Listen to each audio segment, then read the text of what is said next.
अस्सलाम वालेकुम। तो आज हम बनाएंगे इस ट्रेंडिंग नेकलाइन को बहुत ही आसान तरीके से। जिनको बनाना ये मुश्किल लगता है तो आप इस तरीके से बनाएंगे तो आपका परफेक्ट नेकलाइन बन जाएगा। सबसे पहले आपने करना क्या है, 3 इंच चौड़ाई में पट्टियाँ लेनी है। दो आपने लंबाई इसकी आपने 17 इंच रखनी है और चौड़ाई आपने 3 इंच रखनी है। डबल फोल्ड करके आपने इस तरह से 12 इंच पे इस तरह से मार्क कर लेना है दोनों पट्टियों पे।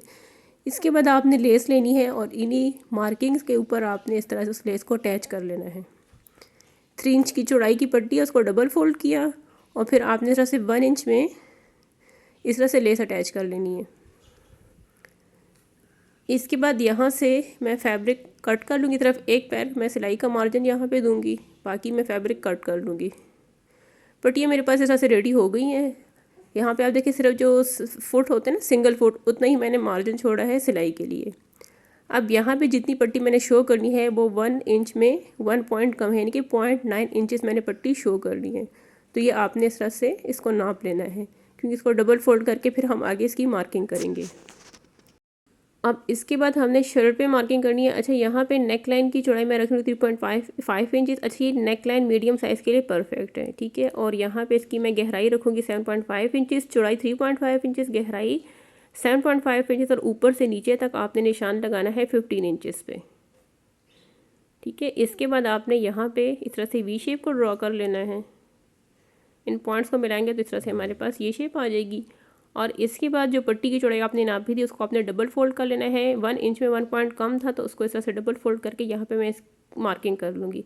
पट्टी मैंने ओवरलैप करनी है, इस वजह से मैंने पट्टी का हाफ यहाँ पे मार्क किया है। और यहाँ पे एक सीधी लाइन आपने ड्रॉ कर लेनी है ऊपर तक। ये हो गया।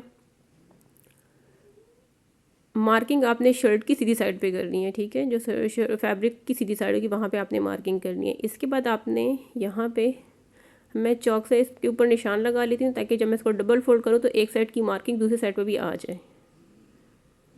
आप वैसे भी लगा सकते हैं तो इस तरह से आपकी बराबर बराबर आ जाएंगे, आसानी रहेगी, ठीक है। इसको जब हम डबल फोल्ड करके यहाँ से थोड़ा सा प्रेस करेंगे तो एक साइड के निशान दूसरी साइड पर भी आ जाएंगे। अब इसको मैं इस तरह से थोड़ा डार्क कर लूँ ताकि आपको नज़र आ जाए। ये देखें, दोनों साइड पे मार्किंग्स हमारे पास आ गई। अच्छा, एंड पे यहाँ पे मैं पट्टी को एक बार फिर नाप लेती हूँ। देखें, ओवरलैप होगी तो पट्टी आपकी यहाँ इसके सेंटर में पूरी की पूरी शो होनी चाहिए। देखें, तो बस यही चीज़ आपने यहाँ पे सेट कर लेनी है पहले से। यहाँ पे आप अपनी मार्किंग अभी कट सही कर सकते हैं, ठीक है। कटिंग क्योंकि अभी हम नहीं करें, कटिंग हम बाद में करेंगे। ये हो गया। यहाँ पे मैं बुकरम पेस्ट कर लूँ, फिर मैं आपको बताती हूँ कि आगे हम इसको किस तरह से स्टिच करते हैं। तो ये बैक साइड पे मैं यहाँ पे मैंने एंड पे बुकरम अटैच कर ली ताकि फिनिशिंग से हमारी ये एंड से इसकी सिलाई आ जाए। अच्छा, यहाँ पे मैं कोई कटिंग नहीं करी, पहले मैं पट्टियाँ स्टिच करूँगी, उसके बाद मैं कटिंग करूँगी, तो इससे आसानी होती है। इसमें आपका झोल वगैरह नहीं आता, आसानी के साथ का ये नेकलाइन रेडी हो जाएगा। अच्छा, यहाँ पे आपने इसकी नोक नहीं बनानी, थोड़े गुलाई में इसको शेप देनी है, ठीक है। और जहाँ पे मार्किंग है उसी के ऊपर आपकी सिलाई आनी चाहिए। और इसको इस तरह से अटैच कर लेना है जहाँ तक आपने इसको अटैच करना है। यहाँ पे सिलाई आपने पक्की कर लेनी है। अब इसके बाद दूसरी पट्टी आपने रखनी है। अच्छा, यहाँ पे इसको डबल फोल्ड करके आप इस तरह से निशान लगा लें ताकि जो दूसरी पट्टी की सिलाई हो भी यहीं से शुरू हो आपकी।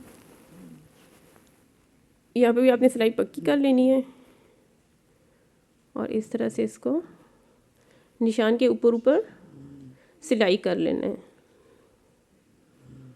जो लेस वाली सिलाई लगी थी ना, उसी के ऊपर आपने सिलाई लगानी है। ये देखें, अब पट्टी मैंने दोनों साइड की अटैच कर ली। कटिंग अब मैं करूँगी, तो इससे ये होगा कि आपका यहाँ पे किसी किस्म का झोल नहीं है। पहले हम कटिंग कर लेते हैं तो उसमें हमारे पास फैब्रिक में थोड़ी लचक आ जाती है, जिसकी वजह से यहाँ पे झोल आ जाता है। तो अगर आप बाद में कटिंग करेंगे तो आसानी के साथ आपका ये नेकलाइन अटैच बन जाएगा। अब यहाँ पे आपने तिरछी कटिंग करनी है, जहाँ तक आपकी सिलाई आ रही है। सिलाई ना कटने पाए, बस एहतियात से आपने यहाँ पे कटिंग करनी है। इस तरह से सिलाई के एंड तक।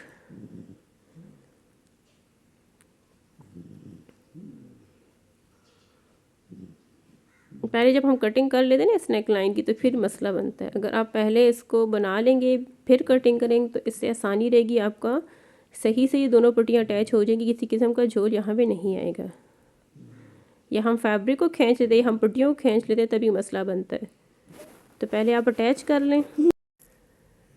अच्छा जी, कट इसको मैंने कर लिया है। अब यहाँ पे जो ये ट्रायंगुलर शेप बनी है, इसको आपने इस तरह से बैक साइड की तरफ पलट लेना है। ये देखें, यहाँ पे आप चाहें तो इसको पेस्ट भी कर सकते हैं किसी चीज़ से, या आप इसको एज इट इज़ ही छोड़ दें। तब यहाँ पे बुकरम अटैच करता है कि ये जगह फिनिशिंग से आ जाए। अब इसके बाद आपने इस तरह से पट्टियों को पलटा लेना है और उसको अच्छे से प्रेस कर लेना है। यहाँ से सिंपल आपने नीचे की तरफ पट्टी कर लेनी है, एक साइड की कर लें, इसके बाद दूसरी साइड की कर लें, तो दोनों एक दूसरे को ओवरलैप कर लेंगी। ये देखें, इस तरह से एक पट्टी मैंने नीचे की तरफ कर ली, अब दूसरी भी नीचे की तरफ इस तरह से कर लें। देखें, दोनों ओवरलैप हो जाएंगी। अब एंड से देखें बुकरम अटैच कर लेना, तो यहाँ से ये सफाई के साथ बन जाते हैं। अब इसको देखें मैंने प्रेस कर लिया है, बैक साइड से भी आप देख लेंगे आ जाएगी इसकी सीधी साइड। अब यहाँ से जितना आपने नेकलाइन डीप रखना है उसका निशान लगा लेना, जो कि मैं लगाऊंगी 7.5 इंच पे। बाकी को हमने फ़िक्स कर लेना है इन पट्टियों को। तो पहले मैं इसको फ़िक्स कर लूँ, फिर मैं एंड पे इसकी सिलाई लगा लूँगी। इस निशान तक आपने इस तरह से सिलाई लगा लेनी, यहाँ से आपने सिलाई को पक्का कर लेना है। अभी ओवरलैप नेकलाइन है तो यहाँ पे हमें नीचे फैब्रिक रखने की ज़रूरत नहीं है, ऊपर से पट्टियाँ ओवरलैप होकर इसको फ़िक्स कर लेंगे। अब पट्टी तो हमारी फ़िक्स हो गई। अब जो नीचे वाला पार्ट रह गया ना, इसको सिलाई आपने लगानी है एंड से, यहाँ से सिंपल जो आपको ट्रायंगुलर शेप नज़र आ रही है ना, यहाँ पे आपने इसकी सिलाई लगा लेनी है एंड से। ये देखें, इस तरह से वो जो ट्रायंगल हमने कट किया था ना, उसके ऊपर सिलाई लगाएंगे तो आपकी नीचे से जो दोनों पट्टियाँ ना फिक्स हो जाएंगी।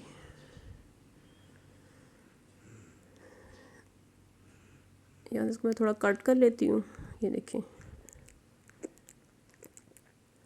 तो यहाँ पे देखें जी, हमारे पास ये नेकलाइन रेडी हो गई। कितनी सफाई के साथ देखें एंड पे इसकी फिनिशिंग आई है, और ऊपर से भी आप देख लें।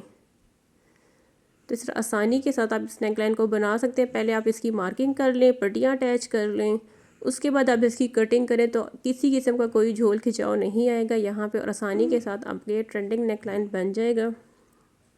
ये देखें, तो यही थी आज की मेरी वीडियो। आई होप आपको पसंद आई। वीडियो को लाइक करना, शेयर करना, चैनल को सब्सक्राइब करना ना भूलिएगा। मिलते हैं नेक्स्ट वीडियो में, तब तक के लिए अल्लाह हाफिज़।